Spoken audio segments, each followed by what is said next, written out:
दोस्तों नमस्कार, जय श्री राम। मैं राजन पांडे आप सबका स्वागत करता हूं आपके अपने चैनल दिव्य राजन चैनल पर। दोस्तों आज एक बड़ा गंभीर विषय लेकर आया हूं, रियली गंभीर है ना। जैसे आप सबको तो खैर पता चल ही गया होगा कि सरकार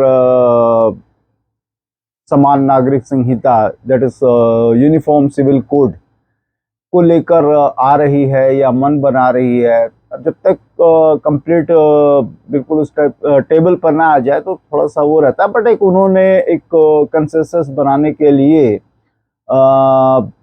इवन की पब्लिक को भी इन्वॉल्व किया है, सिटीजन्स को भी इन्वॉल्व किया है। तो उस चीज़ को हमें देखना होगा और सबसे पहले तो समझना पड़ेगा कि समान नागरिक संहिता होता क्या है।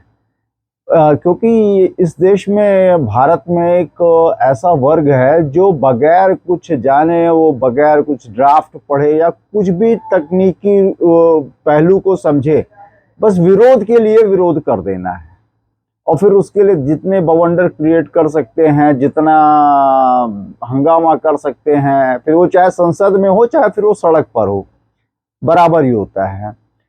तो अभी जैसे मैंने जाना कि सरकार, वैसे आपको सबको पता है कि भाजपा जो रूलिंग गवर्नमेंट है, उसका 3 कोर एजेंडा रहा है, शुरू से रहा है। जब से मैंने होश संभाला है तब से हमेशा मैंने सुनता रहा हूँ। एक तो रहा राम मंदिर का, ऑलमोस्ट डन, कंप्लीट हो गया। फिर धारा 370 हो गया। उसके बाद फिर एक बचता था, दैट इज समान नागरिक संहिता, also called uniform civil code, जो कि इंग्लिश में बोलते हैं।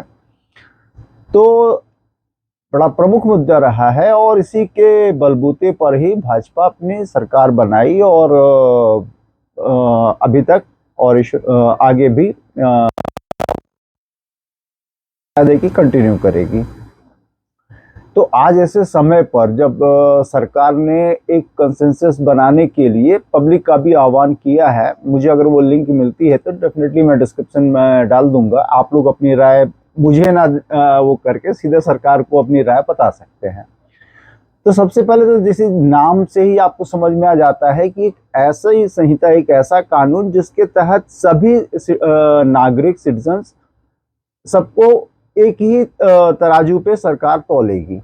फिर चाहे वो हिंदू हो, मुस्लिम हो, सिख हो, ईसाई हो, बौद्ध हो, पारसी हो, जैन हो, या कोई भी हो सकते हैं। जेंडर उसमें भी देखें तो फिर वो महिला हो, पुरुष हो, इवन किन्नर हो, तो वे भी सब, मतलब एक तरह से इक्वालिटी जैसी प्रतीत होता है। भाषा तो ऐसी ही बताती है। मगर इसका विरोध क्यों होता है? अब जैसे कि हालांकि मैं कभी पढ़कर या कुछ वैसे रटकर मैं नहीं आता हूं, मगर आज मेरे को लगा कि इसकी आवश्यकता है कि कुछ टेक्निकल पॉइंट्स पर भी बात की जाए, और ऐसे रटना तो संभव नहीं रहता है। तो जैसे साहब, एक छोटी सी बात रहती है कि जो अल्पसंख्यक समुदाय है ना, जिसमें एक वर्ग विशेष तौर पर सक्रिय हो जाता है इस शब्द के साथ। हालांकि मैं अल्पसंख्यक, बहुसंख्यक को मैं नहीं मानता, व्यक्तिगत तौर पे मैं नहीं मानता कि कोई इस देश में अल्पसंख्यक है या बहुसंख्यक है। जो भारत में है वो भारतीय है, irrespective of his religion, caste, creed और जो भी होता है, वो भारतीय है। और अगर आप यूएनओ की डेफिनेशन देखेंगे तो अल्पसंख्यक उनको कहा जाता है जो 2 से 2.5% या 3% तक ही, यूनाइटेड नेशन ऑर्गेनाइजेशन की डेफिनेशन में अल्पसंख्यक समुदाय वो होता है जो 2 से 2.5% या 3% तक किसी पॉपुलेशन में कंट्रीब्यूट करता हो। यहाँ पे मेजर सभी के सभी जितने भी अगर आप देखेंगे तो एक तो जो सबसे ज़्यादा प्रमुखता से आगे आ जाता है अल्पसंख्यक के नाम पर, वो तो करीब मेरे को लगता है 20% के आसपास, 15 से 20 के बीच में तो आराम से होंगे। तो कहीं से दूर दूर तक अल्पसंख्यक रह नहीं गए हैं। हालांकि उनको एक तुष्टीकरण के नाम पर वो हमेशा एक टैग लगाकर, और कुछ पार्टियां भी हैं, आप जानते हैं सबको वोट बैंक प्यारा है, उनको एनकैश करने के लिए, और हमेशा वो वोट बैंक के जैसे ही उनका इस्तेमाल किया गया। कुछ उनकी बेहतरी के लिए ऐसा नहीं किया गया उन सरकारों द्वारा कि उनका उत्थान हुआ हो। वे आज भी वही हैं जहां 47 पर थे। थोड़ा बहुत अभी जो अब दिखने लग गए हैं तो एक अलग बात है। खैर एनीवे, आते हैं हम लोग अपने मुद्दे पर।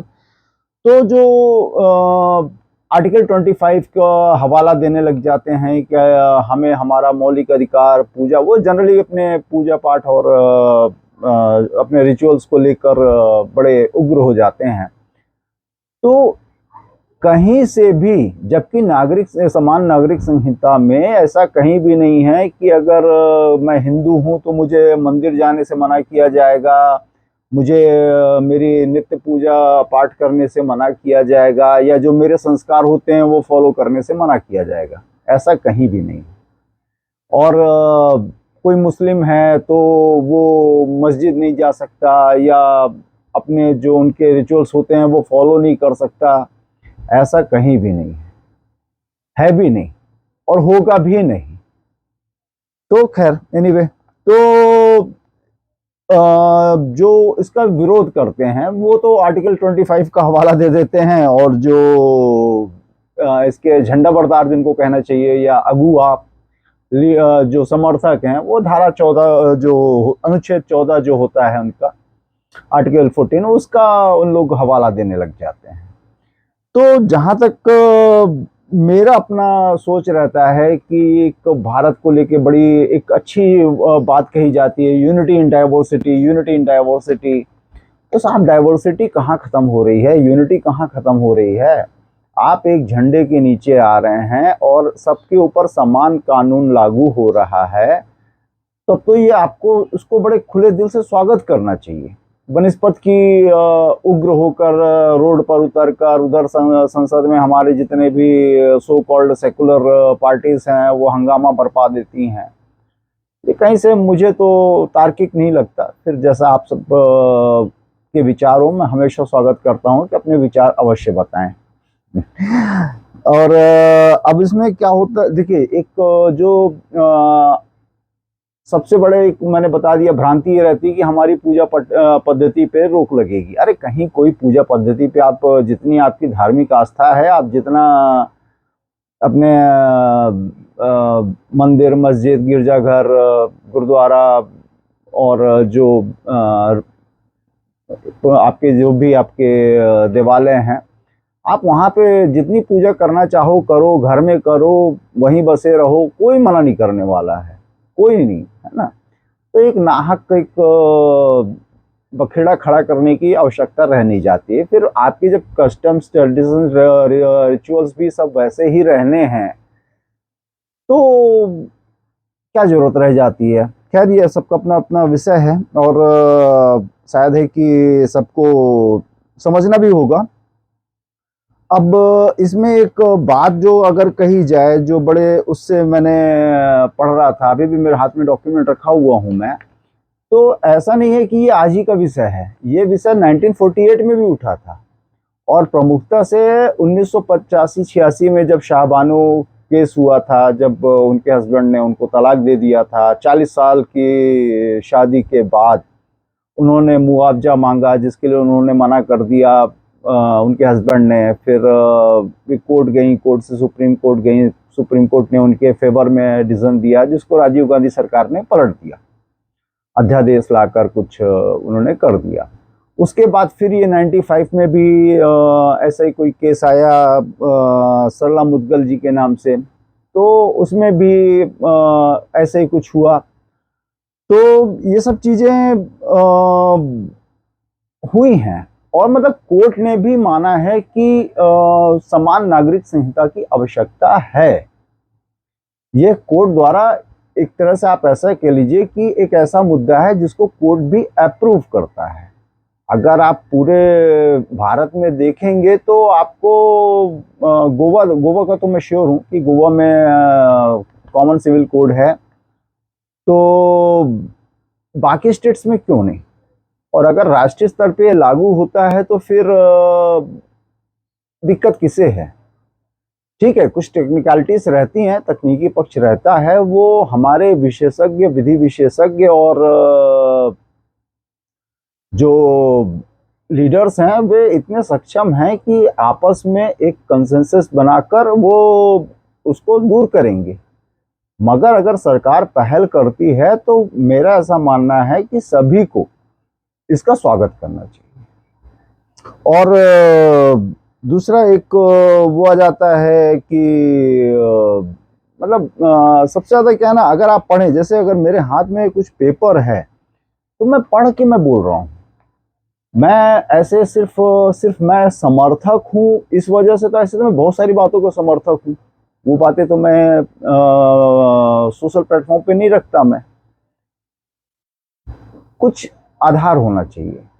तो अभी जो सर मेरा एक सीधा सा जो संवाद है जो मैं करना चाहता हूँ, जो मेरे अक्सर मुंह पे आता भी है, लब्बो लुबाब। तो लब्बो लुबाब ये है कि आपके हाथ में ड्राफ्ट हो, आपके हाथ में कुछ लिखित में हो, तब आप इसके विरोध में उतरें या समर्थन में भी उतरें, जैसा भी है। मगर एक सिर्फ कि विरोध करने के लिए कोई ना उतरे, मेरा एक आग्रह है, और ऐसा होना भी चाहिए। और बाकी कुछ ऐसा मुझे मतलब कुछ समझ में नहीं आता कि जिसके लिए मैं ये बोलूं कि कोई लेक्चर या समथिंग लाइक दैट। एक बहुत अच्छी पहल है सरकार की, और इसके लिए सबको स्वागत करना चाहिए। मेरा एक सीधा संवाद ये है। आई होप, आई बिलीव कि आप सबको यह मुद्दा आपको अच्छा लगा होगा, या जो विषय मैंने उठाया ये आपको अच्छा लगा होगा, और डेफिनेटली आप सब इसका स्वागत करेंगे। और स्वागत करेंगे तो डेफिनेटली फिर तो साहब मेरा हक बनता है कि मैं आपसे एक रिक्वेस्ट कर सकूं कि साहब लाइक करें, सब्सक्राइब करें और आशीर्वाद दें। जय जय सिया राम, जय जय सिया राम, जय हिंद, वंदे मातरम।